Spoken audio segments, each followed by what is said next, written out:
ভাই সামনে তাকাও, ভাই সামনের দিকে, সামনের দিকে তাকান ভাই। এই যে চেয়ার জানেন যে আমরা 8 থেকে 10 দিন আগে নারায়ণ হসপিটালে আমার ভাই নিজে এসে এই ডেঙ্গু কিট বিতরণ করেছেন এবং এরপরে আমরা একটা প্ল্যান নিয়েছিলাম বৃক্ষরোপণ কর্মসূচি নারায়ণ হসপিটালকে সৌন্দর্য বর্ধন করার জন্য। সেই চলমান এই ইসে থেকেই আমরা আজকে পুরা নারায়ণ হসপিটালকে আমরা পরিষ্কার পরিচ্ছন্নতায় আওতায় নিয়ে আসছি।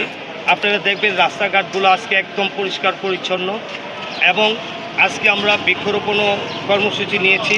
পুরা নারায়ণ হসপিটালের যত খালি জায়গা আছে প্রতিটা জায়গায় আমরা একটা করে বৃক্ষরোপণ করব।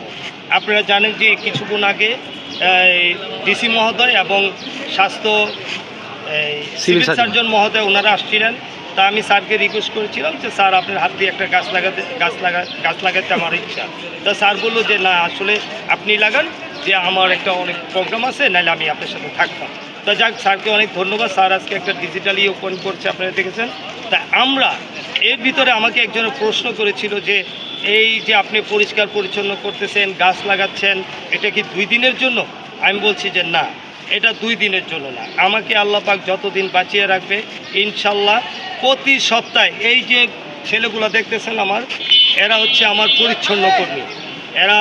এরা সবাই কিন্তু খুব ভালো করে সন্তান, কিন্তু তারা আমি তাদেরকে নিয়ে একটা টিম গঠন করেছি। যেই জায়গায় কোনো প্রবলেম থাকবে আমরা এই টিম সমাজসেবামূলক কার্যক্রম পরিচালনা করবে এই টিমকে নিয়ে। এটা শুধু হসপিটাল না, এটা যেই কোনো জায়গা হতে পারে। আমরা একটা সংগঠন নাম দিয়ে আমরা একটা সংগঠন করবো ইনশাল্লাহ।